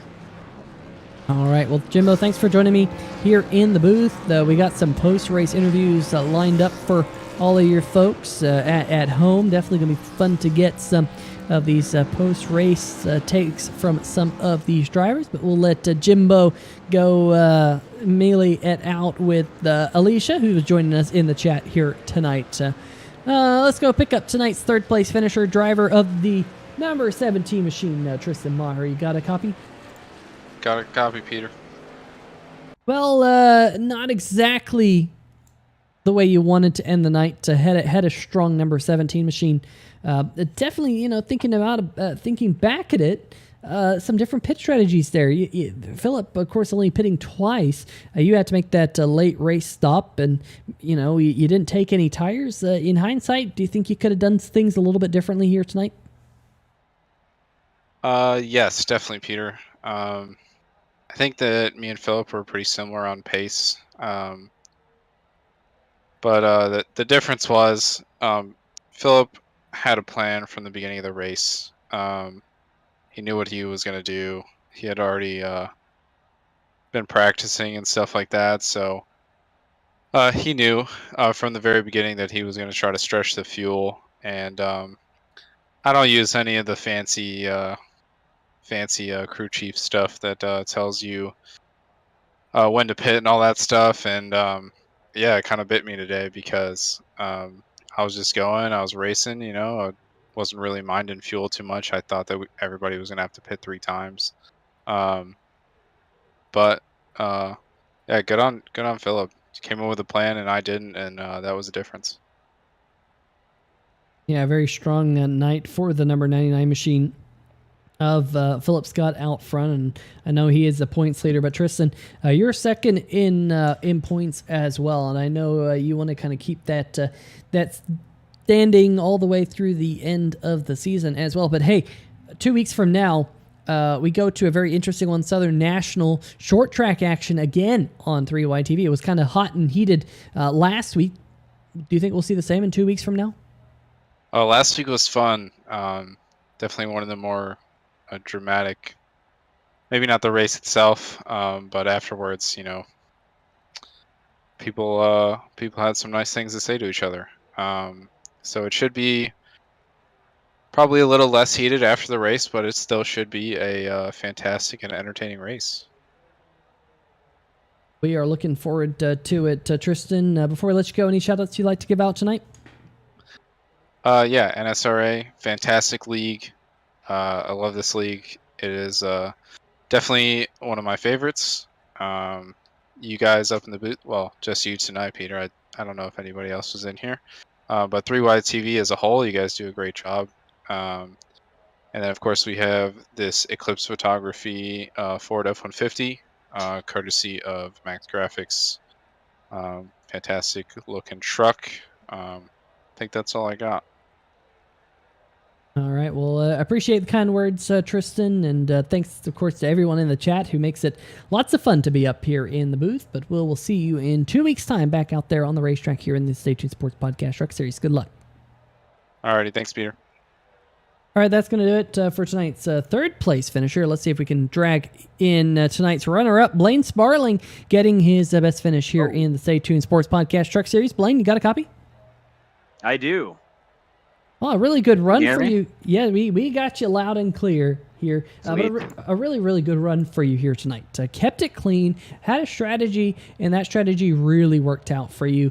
I don't really think that we ever saw you get sideways. Granted, maybe we just didn't have the camera on you at time, but every time we saw you, keeping it nice and clean and coming away with a stellar result. Tell us about your night. Well, I mean, in practice, I could see that I was nowhere near winning pace, and I was kind of like doing some calculations in my head. So I kind of went in with like a fuel strategy mindset, like right from the start, because I knew that was like my only way to really get a solid finish. So yeah, my plan right from the start was fuel saving, like literally like halfway through the first run, and then like 85% of the race, I was in being mindful of that, which is probably why you never saw me sideways, because getting sideways and fuel saving are things that don't really go hand in hand. So yeah, that just wasn't my race tonight, but I had a lot of fun racing the Daytona road course. This is, I've done it a lot in like GT3, GTD cars, but I've never done it before in stock cars, and they're a handful, but it was, I got sweaty, worked hard, but it was fun. I really had a good time tonight. Yeah, really, really good run for you and that number 59 machine. Definitely kind of the sleeper here tonight at Daytona International Speedway. Like I said, didn't exactly have the pace in practice, but you had a game plan, and that game plan really worked out for you. Not next week because we have an off week next week, but 2 weeks from now we go to Southern National short track action again. We heard from Tristan Maher, who thinks, we might see things be a little bit more calm than things were last week at USA, but what are your thoughts going to Southern National? I think it'll be pretty similar to what we saw at USA. It's just, I mean, that's the nature of short track racing. People are always going to be, everybody's condensed in a small space. People are going to touch each other. Some people are going to be angry about it. That's just kind of the nature of it. So yeah, I'll just go in with the mentality that probably something like that's going to happen, and just expect the unexpected and just try to have fun. Well, hopefully you have fun out there on the racetrack. We always have fun up here in the 3Y TV booth. It's the easy place to be. We got all the snacks and all the good stuff, and it's always fun with the 3Y TV chat as well. Blaine, before we let you go, any shout-outs you like to give out? Every time I get an interview, I just give a shout out to my girlfriend Angel. It's her gaming page that she streams games. It's my gaming page I advertise on my truck. But as everybody knows, as a significant other who participates in this hobby, it does take support from your other person to give you the time to practice and do the races and everything. So shout out goes to my girlfriend Angel. Absolutely great to hear, Blaine. Congratulations on running up a second place finish here tonight, and we'll see you in 2 weeks' time. Absolutely. Thank you so much. All right, that's going to do it for our second place interview here tonight. And I believe for the first time this season in Victory Lane, we have the World Ninja League driver, Ninja Phil himself, Philip Scott. Philip, congratulations on the win here tonight. A stellar strategy call to get the dub. My, oh my, finally in Victory Lane. Yeah, yeah, I know, right? And I felt like there's so many close calls this season. I think obviously the closest was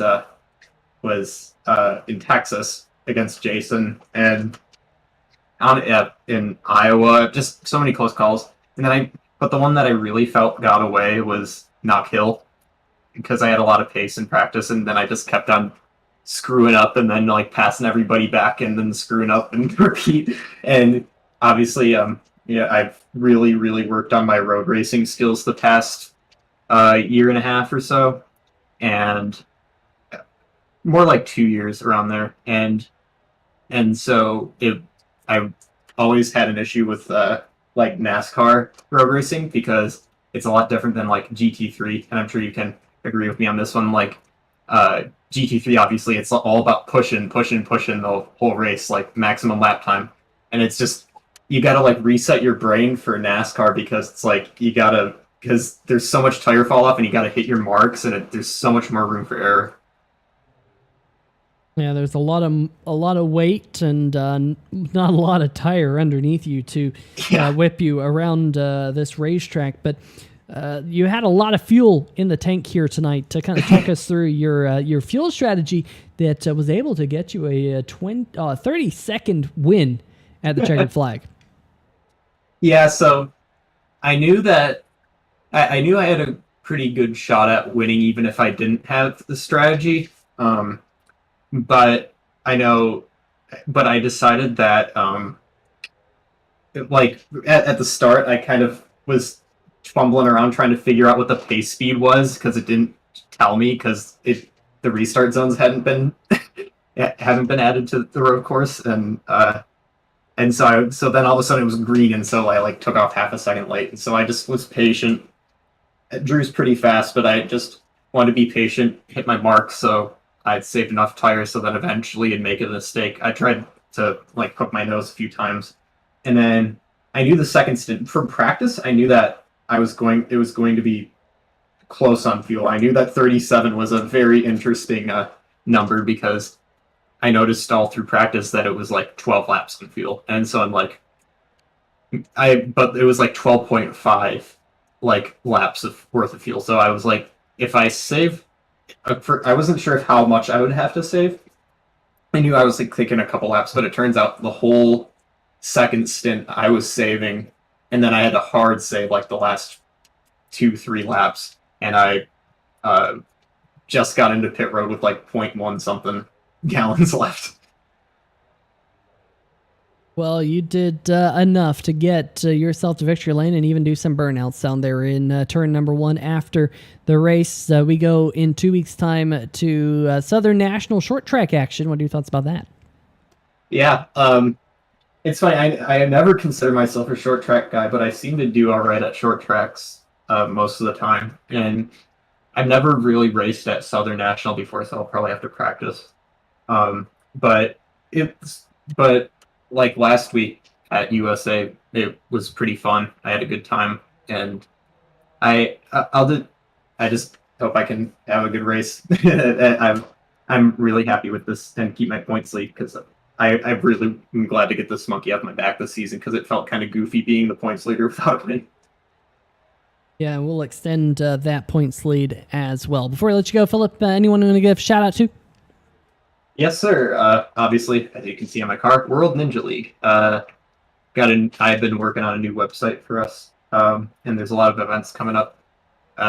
Couple to shout out, some big ones. So next week, if you're in the New Jersey area, like our good pal Bob, you can come check out the Gauntlet tournament, all ages. You can come watch. It's at the Gloucester County Fairgrounds, and we set up a big course over water with a big tower, head-to-head racing. It's a lot of fun. And then then we have partnered with another big head-to-head ninja racing in arenas called Wolfpack Ninja Tour. That's in Colorado and next month, and then in Connecticut in 2 months. So yeah, check them out. Absolutely. Well, congratulations, Philip. We will see you in 2 weeks' time here on 3YTV, the NSRA Stay Tuned Sports Podcast Truck Series. But until then, stay safe and all that good stuff. And good luck in 2 weeks. Yes, sir. Thank you. All right, folks, that's going to do it with our post-race interviews here on 3YTV. Let's see if we can bring up tonight's final race results. However, taking home the win here at Daytona International Speedway, Philip Scott in the number 99 machine by 30.5 seconds over Blaine Sparling. Tristan Maher going to come across the line in third. Great run there for the number 59 to finish in second. Then the Tesoros. Julian Tesoro finishing fourth after 2 last lap passes. Dominic Tesoro finishing in fifth in the number 69 machine. Drew Eisenmann will be a bit bummed. He lost 2 spots there in the final 2 laps on really old tires to finish in sixth. Bryce Hunter going to come home in seventh. Adam Newton, kind of a quiet night for the number 29, able to beat Vincent Valvano to the line. Valvano, I think, had to make a late race pit stop in the number 64, which relegated him about 20 seconds behind Adam Newton. They were locked in that battle for eighth for quite some time. Justin White, who is also our Simbox biggest mover of the race. Shout out to Simbox and their Facebook.com/SimboxPC for custom button boxes. If you need more buttons for your sim rig, well, you can go check them out. And of course, Justin there with Simbox Motorsports as his team as well. So congratulations to Justin White for that. Adam Dama going to come home in 11th. Stan Hausman 12th. All these drivers 1 lap down, White, Dama, and Hausman. Then Mike Tellier, first driver, 2 laps down. He made it to the end. I know Jimbo is probably having a shot right now. Tyler Bellinger also finishing 2 laps down in 14th. Tom Lester, 3 laps down in 15th, was the last finisher here tonight. Jeff Price, 14 laps down, ended up stuck on a sausage curb, we believe. David Buell had problems as well in the number 52. Not exactly sure what happened to Doug Neal, but unfortunately, the number 77 was the last driver to start here tonight. Ricky Allens and Scott Tompkins, did not make it out there onto the racetrack. Well, folks, that's going to do it for us here tonight on 3YTV and the Stay Tuned Sports Podcast Truck Series. Make sure to join us in 2 weeks' time in the month of August. Wow, 2022 is clicking by in a hurry. For action from Southern National Motorsports Park at the short track. Going to be a lot of fun here. We saw a great short track race last week, and I know we'll see one again next week. But a big shout out to all of our series sponsors here. Of course, Stay Tuned Sports Podcast, link to their Podbean below if you want to have a listen. BeerStreetJournal.com as well, a sponsor of the BeerStreetJournal.com last call. Facebook.com/SimboxPCs, as we said, or SlimboxPC rather. For custom button boxes, MaxGrafix.co, Brookstone Animal Hospital in the greater Atlanta, Georgia area. Make sure you check them out if you're in that neck of the woods. Eclipse Photography and JNR Craftworks. Really cool custom stuff that JNRCraftworks.com's put together. You can go get some custom gifts for friends and kind of make stuff really, really special. So go check them out. And I think the only one that I missed was Facebook.com/Taz Racing Customs, custom diecast. If you have a iRacing paint scheme that you want a custom diecast of, maybe put it on a shelf, or maybe you're watching this and you want to gift the driver a custom diecast, well, that's a really cool gift, and you can check out facebook.com/Taz Racing Customs for that. But until then, we'll see you in 2 weeks' time here on 3Y TV. Have a good night, and we shall see ya!